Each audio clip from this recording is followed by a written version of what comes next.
నిన్ననే విశాఖపట్నంలో ప్రధానమంత్రి గారు వచ్చి 2,08,000 కోట్ల రూపాయల పెట్టుబడులతో ఫౌండేషన్స్ కానీ ఇనాగరేషన్స్ కానీ విజిట్ చేశారు. అది చేసిన తర్వాత సాయంత్రం నేను అమరావతికి వస్తానని ఈ న్యూస్ వచ్చింది. మనసు పూర్తిగా కలిసివేసింది. చాలా బాధపడుతున్నా. వెంకటేశ్వర స్వామి సన్నిధిలో ఎప్పుడు కూడా మనసా వాచ ఇక్కడ ఎలాంటి అపచారాలు జరగకూడదు, అలాంటి పవిత్రమైనటువంటి దివ్యక్షేత్రంగా దీన్ని ఎల్లప్పుడూ నిలబెట్టాలని నా తాపత్రయం. ఒక భక్తుడుగా, ఒక ముఖ్యమంత్రిగా ఈ దివ్యక్షేత్రం యొక్క పవిత్రత కాపాడే బాధ్యత ఎప్పుడు తీసుకుంటున్నాను, ఇప్పుడు కూడా తీసుకుంటాను. అయితే జరిగిన సంఘటన చూసిన తర్వాత నేను సైట్ దగ్గరికి వెళ్ళాను. సైట్ అంతా కూడా చాలా డీటెయిల్గా పరిశీలించాను. అక్కడి నుంచి హాస్పిటల్కి వెళ్ళాను, అందరితో మాట్లాడాను. కొంతమంది కుటుంబ సభ్యుల్ని, వాళ్ళ గ్రామస్తుల్ని, బంధువులు పోగొట్టుకుని ఉన్నారు హాస్పిటల్, ఇంకా వాళ్ళతో కూడా మాట్లాడాను. తర్వాత వచ్చి ఆఫీసులో కూడా కొంత సమీక్ష చేశాను.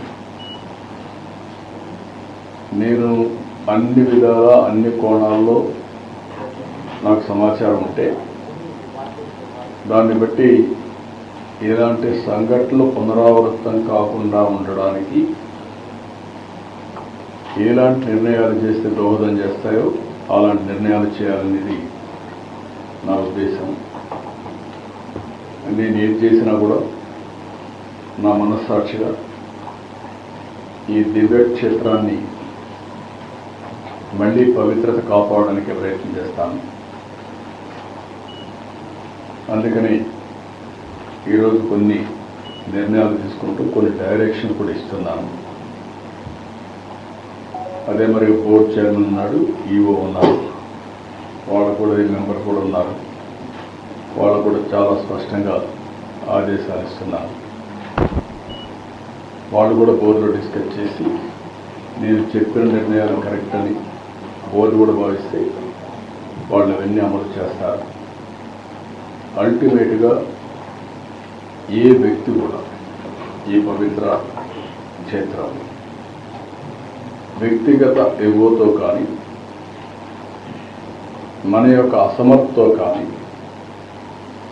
లేకపోతే అనాలోచనమైన ఆలోచనలతో కానీ మనం చేసిన పనుల వల్ల దేవుని యొక్క పవిత్రత దెబ్బతినే పరిస్థితి వస్తే అది కరెక్ట్ కాదు.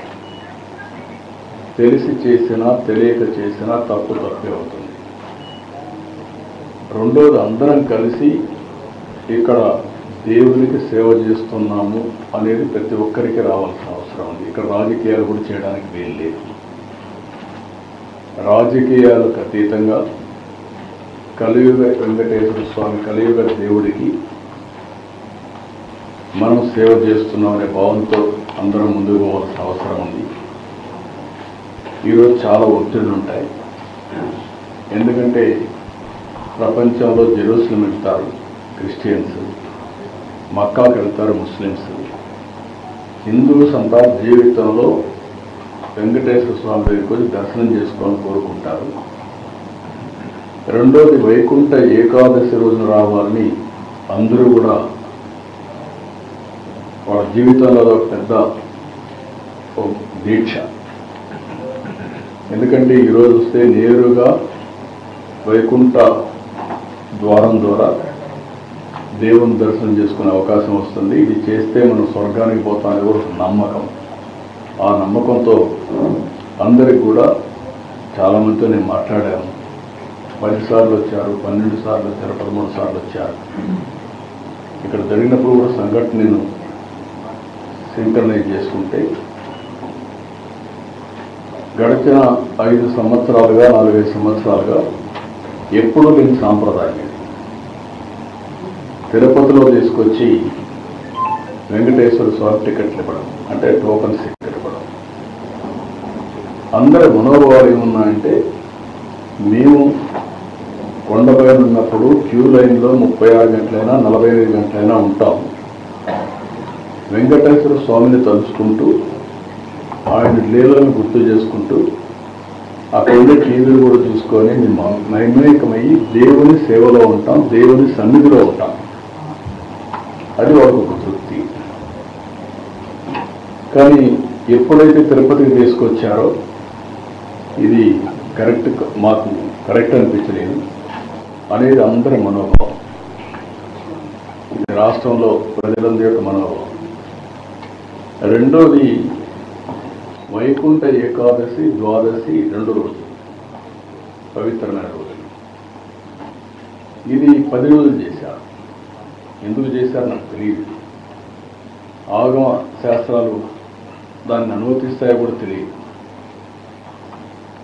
కొన్ని వెంకటేశ్వర స్వామి ఇక్కడ నెలసినప్పటి నుంచి ఏ సాంప్రదాయాలు అయితే పాటిస్తున్నామో ఆ సాంప్రదాయాలను ఉల్లంఘించడం కూడా కరెక్ట్ కాదని నా అభిప్రాయం. ఆ డెసిషన్ కూడా ఆగమ పండితులు డిసైడ్ చేస్తారు.